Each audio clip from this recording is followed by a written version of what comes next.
மன வலிக்கு குலதெய்வம் எப்படி மருந்து கொடுக்கும்? எல்லார்கிட்டையும் எல்லாத்தையும் சொல்லிட முடியாதுங்க. நம்ம மனசில் இருக்கிறத 1000 பிரச்சனை இருக்கும், 1000 கஷ்டம் இருக்கும், கண்ணீர் விட்டு கதறி அழுவோம். ஆனால் அதை எல்லார்கிட்டையும் சொல்லிட முடியாதுல்ல. ஏன் அப்படின்னா, எல்லார்கிட்டையும் சொல்கிறதுனால நமக்கு ஒன்றும் ஆயிரும்னு இல்லை, நாம் பெருசாக நேசிக்கிற பெருமக்கள் காயப்படுவாங்க அப்படிங்கிறது அதில் இருக்கும். அப்போ நம்ம மனசில் இருக்க வலிகளை, யாருக்கிட்டையும் சொல்ல முடியாத வலிகளுக்கு நம்ம காக்கிற சாமி எப்படி மருந்து போடும் அப்படிங்கிறதா இன்னைக்கு உண்மையான நிகழ்வு. இந்த பதிவு பார்க்குற எல்லா பெருமக்களுக்கும் சொல்கிறேன், வலியால் மிகுந்து வேதனையில் துடித்து சிக்கி தவிக்கிற பெருமக்களுக்கு இன்னைக்கு இந்த பதிவு. அது எப்படி சொல்ல அப்படின்னா, நமக்கு தேவை என்ன தெரியுமா? நமக்கு தேவை முதன்மையானது ஏதோ உண்ண உணவு, உடுத்த உடை, இருக்க இருப்பிடம் மாதிரி நமக்கு எல்லாருக்கும் தேவை இன்னொன்று இருக்குது. அப்படின்னா அது என்ன அப்படின்னா ஆறுதல், மனவலிக்கு மருந்து. யார் அந்த ஒரு விஷயம் இல்லை அப்படின்னா இந்த வாழ்க்கையை நாம் அழகாக வாழ முடியாது. ஏங்க, எனக்கு துணை என்னுடைய தாய்ங்க, எனக்கு துணை என்னுடைய மனைவி, எனக்கு துணை என்னுடைய பிள்ளை, எனக்கு துணை என்னுடைய கணவன், எனக்கு துணை என்னுடைய அக்கா, எனக்கு துணை என்னுடைய உறவுகள். இப்படி துணைக்கு துணை, எனக்கு துணை என்னுடைய நண்பன். இப்படி துணைக்கு துணை அந்த மன ஆறுதல் அவர்களுக்கு கிடைக்கல அப்படின்னா நரகத்துக்கு சமமாக தான் இந்த வாழ்வு அமையும். சரி, அதெல்லாம் விட்டுருவோம், அதெல்லாம் பேச வேணும். நம்ம சாமி எப்படி அந்த மனவலிக்கு மருந்து கொடுக்கும்? தெய்வம், நம்மளை காக்கிற தெய்வம் நமக்கு எப்படி அந்த மனவலிக்கு மருந்து கொடுக்கும்? யாருக்கிட்டையும் சொல்ல முடியலை, உறவுகிட்ட சொல்ல முடியல, சொந்த பந்தங்களுக்குள்ளே சொல்ல முடியலை, சொன்னால் அசிங்கம், அது மாதிரியான நிறைய விஷயங்கள் இருக்குது. அப்போ இது போன்ற காயங்களுக்கு மருந்து போடுற மருத்துவச்சியாக இருக்கிறதா நம்மளை காக்கிற குலசாமி. குலசாமி அப்படின்னா என்னத்தையோ நம்மளை உயிரை காக்க, நம்மளுடைய தொழிலை காக்க, நமக்கு நல்ல கெட்ட நேரங்களை நல்ல நேரமாக மாற்றி அமைக்க, தீய வினைகளை காக்க, வாரிசு விருத்திகளை கொடுக்க, சகல வளத்தை கொடுக்கறதுக்கு மட்டுமல்ல, அண்ணனுக்கு அண்ணனாக, தம்பிக்கு தம்பியாக, தாய்க்கு தாயாக, மகளுக்கு மகளாக, இது மாதிரி உயிருக்கு உயிராக தாம் பிள்ளைகளுக்கு அதனுடைய மன வலிகளை தீர்த்து கொடுக்கிற மாபெரும் சக்தியாகவும் நம்ம குலசாமி இருக்கும். அதை தான் இன்னைக்கு ஒரு சில உண்மையான நிகழ்வுகளை அறிவு நண்பர்கள்ட்ட பகிர்ந்து கொள்ள ஆசைப்படுறேன். இப்போ என் மனசுக்குள்ள இருக்கிற கேள்விகளுக்கு பதில் யாருக்கிட்ட இருக்கும்னா, என்னை காக்கிற சாமிகிட்ட இருக்கும்.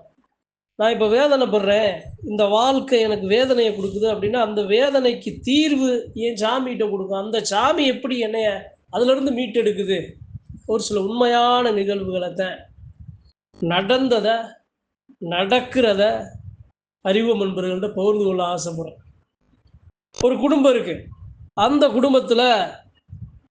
குடும்பத்தில் கணவன் மனைவிக்குள்ள மன வேறுபாடு வருது, மன கசப்பு வருது, மனச்சலனங்கள் ஏற்படுது.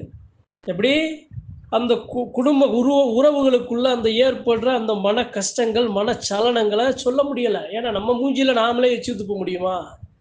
அப்போ நான் என் கணவனை குறை சொன்னாலும், என் மனைவியை நான் குறை சொன்னாலும், என் முகத்தில் நானே எச்சியை துப்புறதுக்கு சமந்தானே. அப்போ என்னைய நானே அசிங்கப்படுத்துவேனா? அப்போ அந்த மனசானது மனசு வேதனையில், அசிங்கத்தில் வெக்கி அந்த சாமிகிட்ட, ஐயா எனக்கு ஏன் இப்படி, உன்னைய நினைக்கிறேன், உன்னைய வணங்குறேன், எதுக்கு இந்த எங்கள் கணவன் மனைவிக்குள்ளே இப்படி ஒரு கசப்பான ஒரு ஒரு ஒரு ஒரு வாழ்க்கையை இப்படி கொடுத்து எங்களை கஷ்டப்படுத்துறியே, இதுக்கு என்னதான் தீர்வு அப்படின்னா அவங்க என்ன பண்ணுறாங்க, அந்த சாமிகிட்ட முறையிடுறாங்க. அந்த சாமி என்ன பண்ணுது, அவங்க அந்த சாமிகிட்ட முறையிடுறதுக்கு முன்னாடியே இந்த வாழ்க்கை வேணால் நாங்கள் விட்டு விலகிடுறோம், நாங்கள் பிரிஞ்சிடுறோம் அப்படின்னு விட்டு விலக முயற்சி செய்கிறாங்க. அப்போ அந்த இடத்துல அவங்க சாமி என்ன பண்ணுது, அவர்களுக்கு வழிகாட்டியாக, அவர்களுக்கு ஒரு ஆறுதலாக, ஒரு ஒரு துணையை, ஒரு உதவியை அவர்களுக்கு அந்த இடத்த கொண்டு சேர்க்குது. அந்த உதவி கிடைக்கும் போது அவங்க என்ன பண்ணுறாங்க, ஒரு சின்ன ஒரு தெளிவு கிடைக்குது. எது மாதிரி தெளிவு? நீ எடுக்கிற முடிவு தப்பு, இந்த முடிவால் உனக்கு பாதிப்பு ஏற்படும், உனக்கு மட்டுமல்ல உன்னுடைய பிள்ளைகளுக்கு எல்லாருக்கும் பாதிப்பு ஏற்படும், அது நிலையானதாக இருக்காது, குடும்பம் அழிஞ்சு போயிடும் அப்படின்னு அந்த சாமியோட ரூபமாக ஒரு வழிகாட்டுதலாக ஏங்க, எனக்கு நான் எடுக்கிற முடிவை சரின்னு எனக்கு படும்.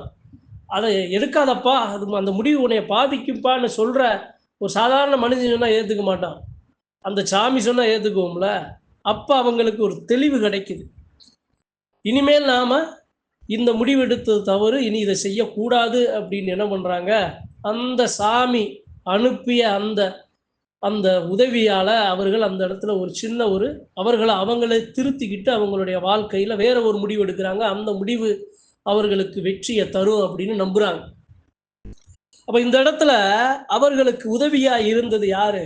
இந்த சாமி. சரியான நேரத்துல, சரியான அணுகுமுறைய, சரியான யோசனைய, சரியான பாதைய, சரியான முடிவ அந்த இடத்துல சொல்லிக் குடுக்குறதாங்க நம்ம சாமி. ஒரு கணம் தான். நான் சாமியாடியா இருக்கேன், நான் சாமியாடி என் இஷ்டத்துக்கு நான் போறேன் அப்படின்னா, சாமி கோவத்துல, "என்னடா என்னைய சுமந்துக்கிட்டு இவ்வளவு இவ்வளவு ஒரு இவ்வளவு தவறான செயல்கள செஞ்சுக்கிட்டு இருக்க" அப்படின்னு என்னைய ஒரு அடி அடிச்சு போட்டுச்சு அப்படின்னா, கால் மாடு தலமாட நான் படுத்துருவேன். அந்த அளவு சீற்றத்தையும் சாமி எனக்கு குடுக்க முடியும்.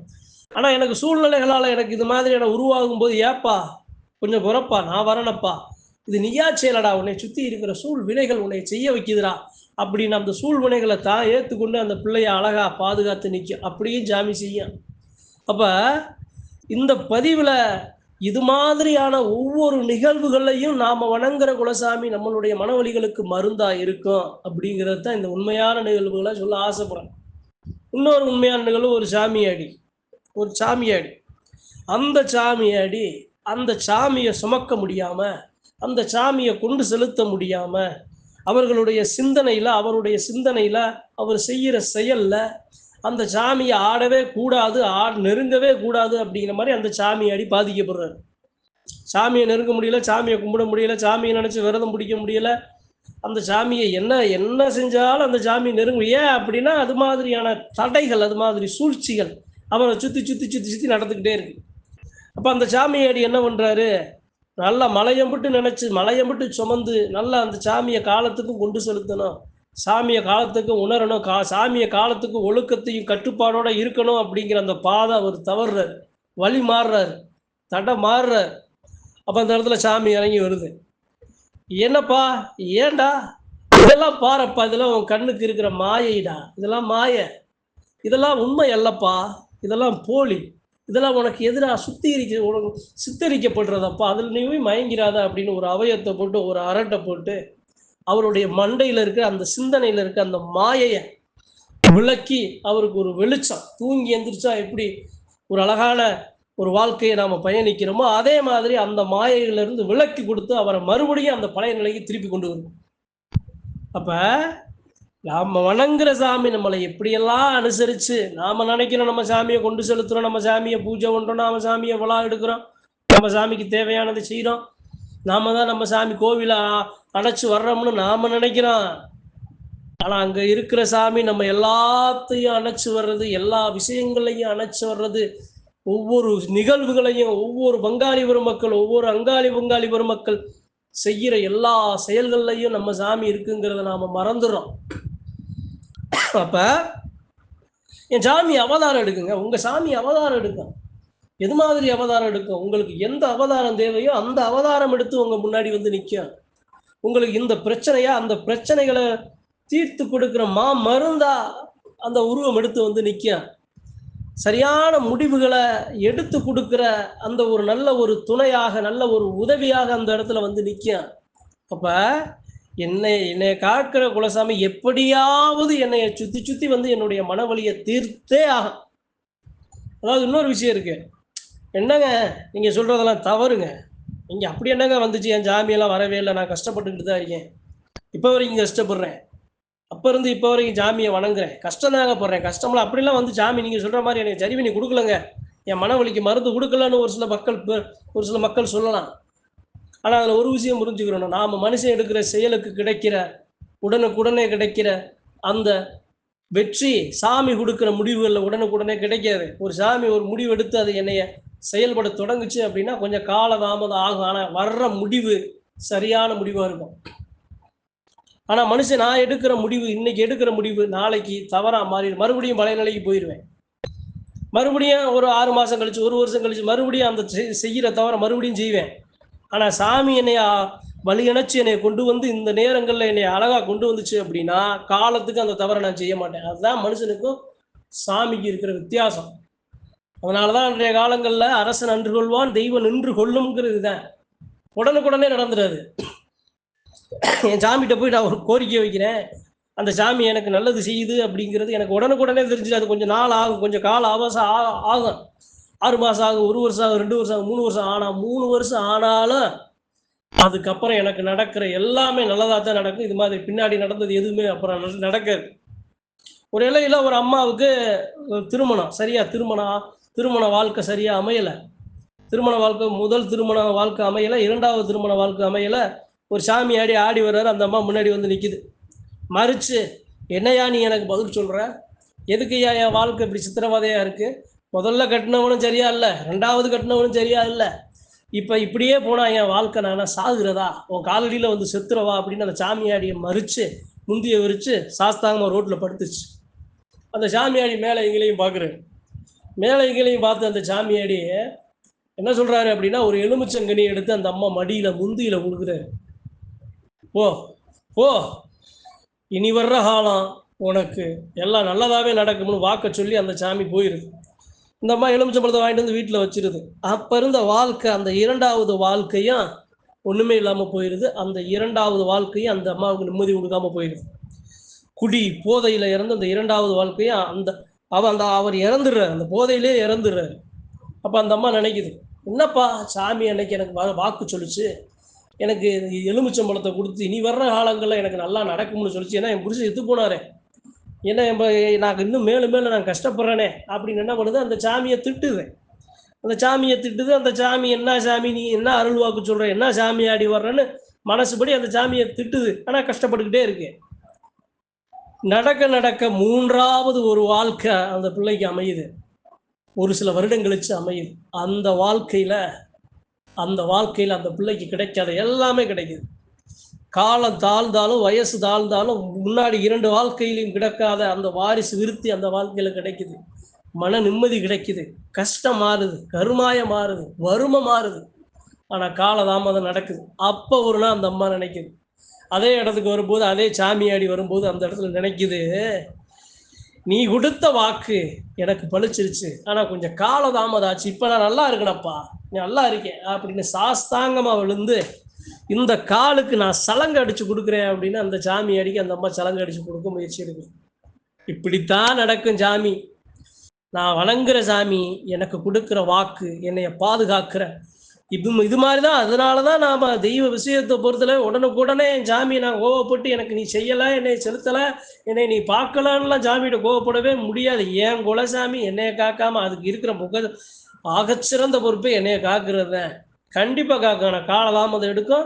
ஆனால் நாம் நம்புகிற மக்களுக்கு, நம்பாத மக்களுக்கு இல்லை, நம்புகிற மக்களுக்கு. அதனால் இந்த பதிவில் நான் ஏன் இத்தனை சொல்லி வரேன் அப்படின்னா, ஒவ்வொரு மனுஷனுக்குள்ளேயும் இருக்கிற மன வலிகளுக்கு மருந்தாகவும் உங்கள் குலசாமி இருக்குது. அந்த சாமியை விட்டுறாதீங்க, வணங்குங்க. அந்த சாமியை நினைங்க. ஒவ்வொரு வலிகளையும் வேதனைகளையும் யாருக்கிட்டையும் சொல்ல முடியலையா, உங்கள் மனசுக்குள்ள உங்கள் சாமிகிட்ட சொல்லுங்கள். உங்கள் சாமியோட காலடியில் நீங்கள் அதை சமர்ப்பீங்க. என்ன செய்ய, ஏது செய்ய, என்ன நீ என்ன செஞ்சாலும் பரவாயில்ல, நான் செத்தாலும் பரவாயில்ல, வாழ்ந்தாலும் பரவாயில்ல, நீ கொடுக்குற முடிவை நான் பரிபூரணமாக ஏற்றுக்கிறேன் அப்படின்னு உங்கள் தெய்வங்கள்கிட்ட கண்ணீரால் அந்த காலடியில் காணிக்கையை வைங்க. கண்டிப்பாக உங்களுடைய மனவலிக்கு மருந்து அந்த சாமி அருவமாக வரும், உருவமாக வரும், இந்த இயற்கையாக வரும், மனுஷனாக வரும். அந்த சாமி மலையாக வரும். அந்த மலையம்பட்டு சாமியை இறங்கி வந்து உங்களை சத்தியமாக காத்து நிற்குங்கிறத இந்த ஒரு சில உண்மையான நிகழ்வுகளை. ஆனால் காலதாமதம் எடுக்கும். அது வரைக்கும் நாம் அந்த சாமியை நம்பி நிற்கணும்னு இந்த பதிவை பகிர்ந்து கொள்ள ஆசைப்படுறேன். நன்றி, வணக்கம். மற்றும் ஒரு பதிவில் சந்திப்போம்.